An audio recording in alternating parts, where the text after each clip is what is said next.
सो डिमोनिस pathway का जो sequence sign है ना, वो एक काफ़ी अच्छा पाथवे है, क्योंकि इसमें बियॉन्डर्स को पहले ही फाइटिंग रिलेटेड एबिलिटीज़ मिल जाती हैं, मोस्टली ऑफ असासिन्स। तो असासिन्स होता है ना, वो बहुत ही शॉर्ट अमाउंट ऑफ टाइम में बहुत ही हाई डैमेज दे सकता है, इसलिए इनका एम्बुश इतना ज़्यादा खतरनाक होता है। और ये तुमको बहुत सारे वेपन से मार सकते हैं, क्योंकि इनको बहुत सारे वेपन का मास्टरी होता है। सीक्वेंस 9 में बियॉन्डर को 3 मेन एबिलिटीज़ मिलती है। पहली है स्टेल्थ एंड कंसीलमेंट, दूसरी है एनहेंस फिजिक एंड तीसरी है असैसिनेशन मास्टरी।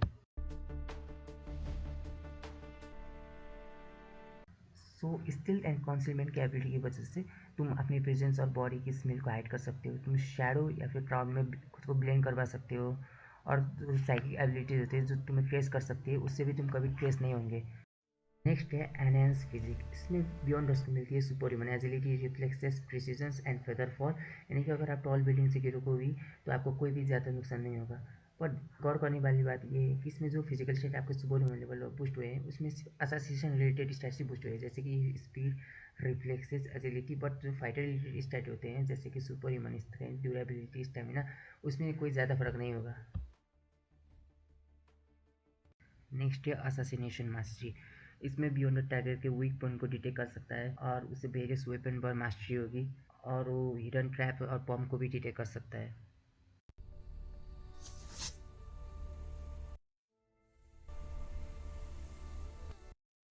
तो डिमोनिस पाथवे का सीक्वेंस 8 है इंस्टिगेटर। सो इस पाथवे का मेनली काम ही होता है कि आप किसी भी ह्यूमन के इमोशंस को अंडरस्टैंड एंड मैनिपुलेट कर सकते हो।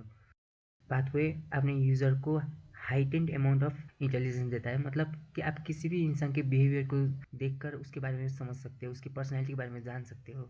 सिर्फ वर्ड्स की मदद से आप और भी इंसान को अपने वर्ड की मदद से इन्फ्लुएंस कर सकते हो, मतलब कि दूसरे लोगों को आपका वर्ड के ऊपर ज़्यादा ट्रस्ट होगा। ये आप यूज़ कर सकते हो ह्यूमर स्प्रेड करने में, propaganda and other. And third and mostly आप किसी की एग्जिस्टिंग इमोशन को एम्पलीफाई कर सकते हो। मोस्टली नेगेटिव होता है जैसे ग्रीड, एंगर, जिसकी मदद से जो विक्टिम होगा वो अपने लॉजिक से नहीं बस इमोशन से डिसीजन लेगा। तो मोस्टली इस एबिलिटी की वजह से आप किसी भी अदर ह्यूमन बीइंग को कंट्रोल कर सकते हो, मैनिपुलेट कर सकते हो through by your words and some abilities. Next sequence of demoness pathway, sequence 7 witch. इस सीक्वेंस में यूजर्स कर्सेस को यूज़ करना, ब्लैक मैजिक को यूज़ करना, किसी के भी अंदर एक पर्टिकुलर इमोशन को डालना। रिमेंबर दिस थिंग कि सीक्वेंस 8 की तरफ बियॉन्डर्स किसी भी इमोशन को एम्पलीफाई या फिर मैनिपुलेट नहीं करता, बल्कि एक particular emotion like greed, anger किसी एक इंसान के अंदर डायरेक्ट डाल देता है, जिसकी मदद से कुछ ही सेकंड के अंदर ही उस इंसान की पर्सनैलिटी में चेंज आ जाता है। सो ये एक बड़ा प्लस है सीक्वेंस 8 से। और इसमें यूज़र को एंटी डिफिनेशन प्रोटेक्शन, यानी कि डिफिनेशन से भी प्रोटेक्शन मिल जाता है, कोई भी उसके बारे में जान नहीं सकता डिफिनेशन करके, और मिरर के रिफ्लेक्शन के साथ खुद के फिजिकल बॉडी को सब्स्टिट्यूट कर सकता है। और एक खास चीज़ जो इस सीक्वेंस को या फिर इस पाथवे को दूसरे पाथवे से यूनिक बनाती है, और वो ये है कि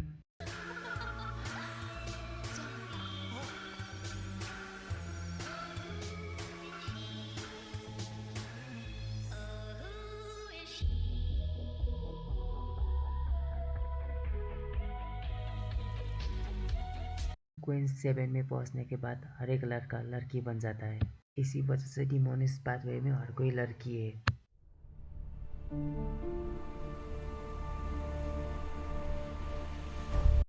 डिमोनिस पाथवे का सीक्वेंस 6 है प्लेजर। तो आप नाम से ही समझ गए होंगे कि ये कैसा है। तो इसमें आप किसी की डिज़ायर को हथियार की तरह इस्तेमाल कर सकते हो, आप लोगों को सेड्यूस कर सकते हो, और आपकी हर एक हरकत में, आपकी हर एक बात में, स्मेल में एक अजीब सा चार्म होगा, एक अजीब सा अट्रैक्शन या फिर सीडक्शन। इस सीक्वेंस में किसी भी अंदर के डिज़ायर को एम्पलीफाई कर सकते हो। पहले पहले पहले सीक्वेंस में सिर्फ आप इमोशन का एम्पलीफाई कर सकते थे, पर अब आप डिज़ायर को भी एम्पलीफाई कर सकते हो। अब कौन सी डिज़ायर है वो आप समझ ही गए होंगे। और इसमें आपको हथियार के रूप में, एक हथियार तो नहीं कहेंगे, डिफेंसिव टाइप एबिलिटी बोलेंगे, एक स्पाइडर लाइक थ्रेड को आप यूज़ कर सकते हो अपने अपोनेंट के मूवमेंट को रिस्ट्रिक्ट करने के लिए। और ये पाथवे काफ़ी ज़्यादा इस्तेमाल होता है किसी से कन्फेशन निकालने के लिए, या फिर अपने एक लॉयल फॉलोअर सबोर्डिनेट्स बनाने के लिए, जो आपके लिए कुछ भी करेंगे। काइंडा एक माँ की माँ जैसी एबिलिटी देंदी, या फिर कोई भी जो उसके आसपास होते थे वो माँ की माँ को लेकर कितना ऑब्सेसिव है, इवन आके भी। तो ये भी कुछ ऐसा ही है, आप अपने लिए एक ऑब्सेसिव फॉलोअर्स बना सकते हो through seduction and pleasure.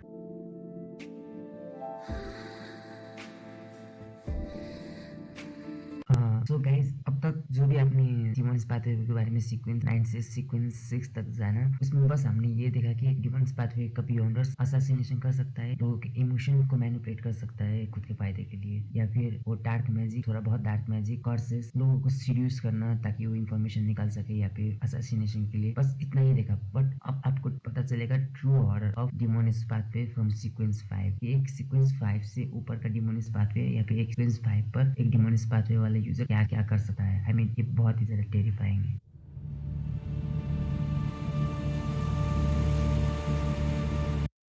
डिमोनिस pathway का सीक्वेंस 5 है एफ्लिक्शन, या फिर कहीं सफरिंग और कॉज ऑफ सफरिंग। ये एबिलिटी कम्प्लीटली रोग से रिलेटेड है, यानी कि आप बड़े बड़े स्केल पर लाइक टाउन या फिर नेशन लेवल पर आप महामारी लेकर आते हो, ऐसे वायरस और ऐसे रोग को डेवलप कर सकते हो जो इंसान टू इंसान बहुत ही जल्दी फैल देंगे, लाइक बहुत ही हाईली कंटेजियस होंगे। आप एडवांस पॉइजन्स एंड कर्सेस को इस्तेमाल कर सकते हो फॉर अ वेरी डेडली किल।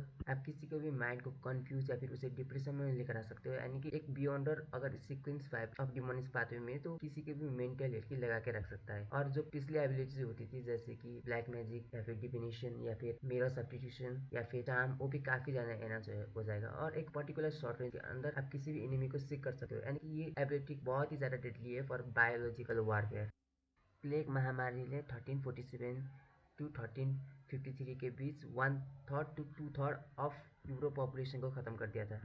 आप अंदाजा लगा ही सकते हो कि महामारी कितना डेडली होगा।